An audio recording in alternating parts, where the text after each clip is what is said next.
सोलोन कैसे आप सब लोग, स्वागत है सभी का अनफिल्टर्ड जोन की एक और नई इन्फॉर्मेटिव वीडियो में। तो गाइज लास्ट वीडियो मैंने अपलोड की थी अपने चैनल पर, जिसमें मैंने बताया था कि ईवी कार के क्या क्या फ़ायदे हैं। जी हाँ, एडवांटेजेस डिसएडवांटेजेस दोनों बताना मेरा काम है। तो पिछले जो वीडियो है उसमें मैंने कुछ आपको फ़ायदे बताए थे। आज की वीडियो में कुछ 5 नुकसान बताने वाला हूँ ईवी कार के, जो आपके जो नॉर्म्स हैं अगर वो फिल नहीं करते तो आप ईवी कार को स्किप कर सकते हैं।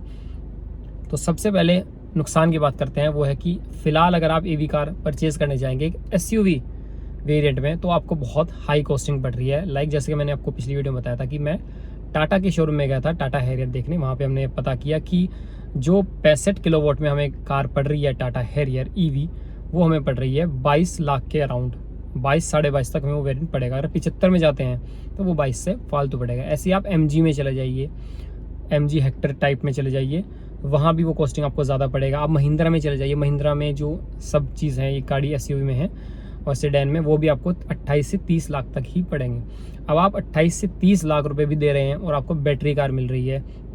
और बैटरी की कार की जो दिक्कतें हैं, वही चार्जिंग या उसमें और अदर भी कोई भी दिक्कत होगी तो वो बड़ी कार में भी सेम ही होंगी, छोटी कार में भी सेम ही दिक्कतें पाई जाएंगी। चार्जिंग वार्जिंग सब सिस्टम आपको सेम ही मिलेगा।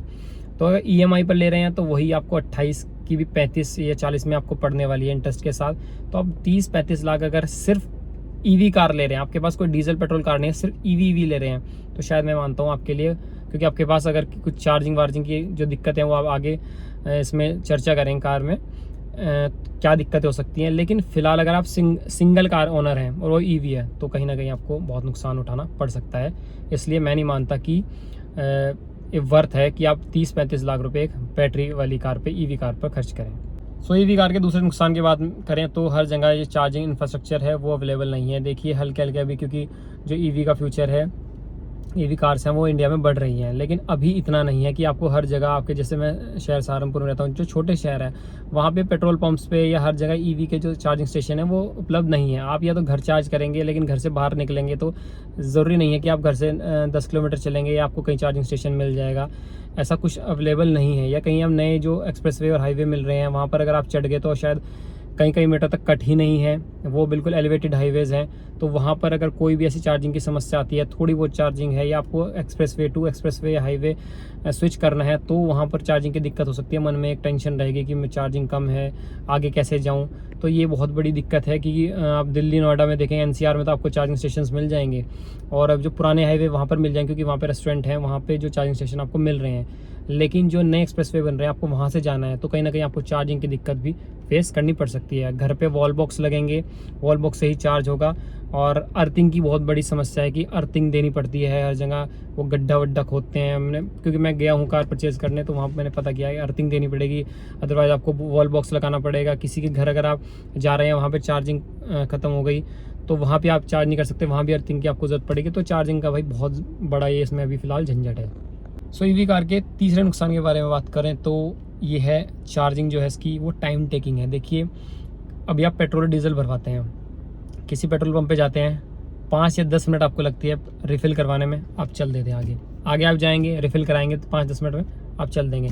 इससे आप हज़ारों किलोमीटर की जो रेंज है वो तय कर लेते हैं अपनी डीजल पेट्रोल में। लेकिन मैंने कई वीडियोज़ भी देखी हैं इंस्टाग्राम पे, उस पर जो फ़नी वीडियोज़ भी होती हैं, उसमें होता क्या है, आप किसी चार्जिंग स्टेशन पर बैठेंगे, ऐसा तो है नहीं कि 10 मिनट में वो फुल चार्ज हो जाएगी, आप आराम से 400-500 किलोमीटर की जो रेंज है वो तय कर लेंगे। ऐसा नहीं है, आपको बैठना पड़ेगा। और कहीं कहीं दिक्कतें क्या है, 1 घंटा तो आपको बैठना ही बैठना पड़ेगा, और बैठना वहाँ पर कोई बैठने की सुविधा नहीं है।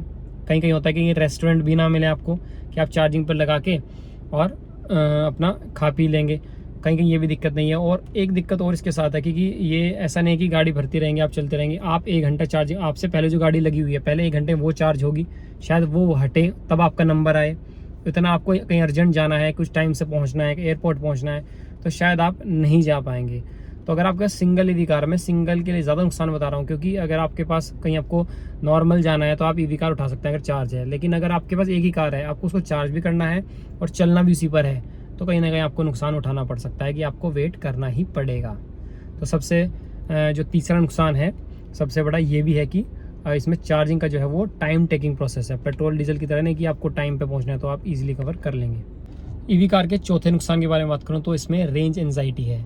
कि देखिए सबसे पहले होता क्या है हमारी कार में, मैंने अभी जो पिछले पॉइंट में बात करी कि हमने पेट्रोल और डीजल भरवाया तो टेंशन फ्री हम चल रहे हैं। अगर हमें लगता है कि भाई चलो रेंज नीचे जा रही है पेट्रोल की, तो अगले पेट्रोल पंप पे 10 मिनट में हम भरवा के फिर चल देंगे। लेकिन यहाँ पर आपको ऐसा नहीं कर सकते आप पहले तो इसकी रेंज सेट करेंगे, सारी रात इसको चार्जिंग पे लगाएंगे। चार्जिंग पे उसका भी रिस्क है कि कहीं कोई ब्लास्ट ना हो जाए, कोई शॉर्ट सर्किट ना हो जाए, क्योंकि भाई बिजली का काम है तो मामला गड़बड़ भी हो सकता है। तो सारी रात चार्ज करेंगे, 400 450 रेंज बनाएंगे। लेकिन फिर आप चलेंगे तो, लेकिन फिर आपके मन में रेंज की एंजाइटी रहेगी, यार मुझे चलना तो 300 किलोमीटर है, क्या ये 300 चल पाएगी। और 300 चलने के बाद ये नहीं कि मैं 300 पे पहुंच गया, उससे पहले 300 ख़त्म होने से पहले आपको दोबारा चार्ज करनी पड़ेगी। तो वो जो रेंज एंजाइटी है ना आपके सफ़र में, जो टेंशन रहेगी कि मैं कब चार्ज करूँ, मुझे चार्ज भी करना है इसको, आधी टेंशन आपकी मीटर पे रहेगी, रेंज कितनी कम हो रही है, आगे स्टेशन कहाँ मिलेगा। क्योंकि जगह जगह पेट्रोल पंप की तरह तो इसके चार्जिंग स्टेशन है नहीं कि आप हर 10 मिनट में है तो आप चार्ज करते रहेंगे और चलते रहेंगे। तो यहाँ पर बहुत बड़ी दिक्कत ये होने वाली है कि आपके जो एंजाइटी स्ट्रेस बना रहेगा एक रेंज का, आप फ्रीली कार नहीं ड्राइव कर सकते। 5वें नुकसान के बारे में बात करूँ तो मैंने कई वीडियोस देखी हैं कि अगर ओपन में खड़ी है गाड़ी और बारिश आ रही है या आपने सारी रात चार्जिंग पे लगा दी, तो कहीं ना कहीं हमें शॉर्ट सर्किट का या उसको कुछ नुकसान होने का कार में, क्योंकि देखिए इलेक्ट्रिसिटी है ये, और जब भी पानी और इलेक्ट्रिसिटी कहीं ना कहीं संपर्क में आते हैं तो नुकसान होता ही है। मैंने कई वीडियोस देखी हैं कि बारिश में भीग रही है गाड़ी, चार्जिंग पे लग रही है और ओनर भाग रहा है उसको हटाने के लिए, और सारी रात चार्जिंग पे लगा दिया तो शॉर्ट सर्किट भी हो सकता है। क्योंकि देखिए इलेक्ट्रिसिटी है, इसका कोई भरोसा नहीं होता भाई, तार वार हैं ये लगे हुए, कभी भी शॉर्ट सर्किट हो सकता है। इसके बहुत रिस्क रहते हैं घर में। अभी हमने पीछे केस भी देखा था जिसमें पूरी गाड़ी ब्लास्ट हो गई थी और उसमें पूरी फैमिली भी थी। तो वो भी कुछ इस तरीके की वीडियोस हमें देखने को मिलती रहती हैं। तो इन चीज़ों से भी बचना ही चाहिए जब तक पूरा गवर्नमेंट इसे पक्का नहीं कर देती। क्योंकि हम वो देख रहे हैं, हम रीस कर रहे हैं बाहर वाले शहरों की, देखिए वहाँ एडवांस टेक्नोलॉजीज़ हैं वहाँ भी, लेकिन यहाँ पर इतनी एडवांस नहीं है। देखिए ईवी का फ्यूचर है, मैं मानता हूँ, और ये पॉल्यूशन फ्री भी है, सबसे बढ़िया ये भी इसका फ़ायदा है।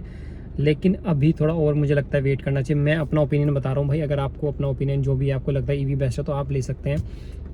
लेकिन मेरे पॉइंट्स तो हैं कि मैं अभी ईवी कार नहीं परचेज़ कर सकता जब तक इसका ओवरऑल फ्यूचर यहाँ पर नहीं आ जाता और इसके सभी चार्जिंग स्टेशंस और सभी चीज़ जो परफेक्ट है, कि रिस्क फ्री नहीं हो जाती जब तक, तो मुझे नहीं लगता मुझे बाई करनी चाहिए। और मैंने सुना ये भी है कि जब बरसात का मौसम होता है, तापमान होता है, तो इसकी जो रेंज है वो भी मतलब थोड़ा कम हो जाती है। क्योंकि स्पोर्ट्स मोड पे मैंने देखा है कि स्पोर्ट्स मोड अगर आप लगाएंगे और तेज़ खींचेंगे आप, जैसे डीजल और पेट्रोल खाती है गाड़ी, तो यहाँ ना कहीं आपको रेंज की भी दिक्कत यहाँ पर पड़ सकती है। तो यहाँ भी सोचने वाली बात है कि जब भी आप इसको चार्जिंग पे लगाएंगे या बरसात में कहेंगे तो कहीं ना कहीं आपको दिक्कत फेस करनी पड़ सकती है। तो फिलहाल इस वीडियो में मैंने 5 पॉइंट कवर करे ईवी कार के नुकसान के बारे में। अगर इन 5 में से आपको कोई भी नुकसान आपके पास ईवी कार है और आप फेस कर रहे हैं तो कमेंट करके ज़रूर बताना। और अगर आपको लगता है कि नहीं ईवी कार बेस्ट है तो क्यों बेस्ट है वो भी कमेंट करके ज़रूर बताना नीचे। मिलेंगे ऐसे वीडियोज़ के साथ आपको नेक्स्ट वीडियो में, तब तक के लिए डू सब्सक्राइब अनफिल्टर्ड साउंड।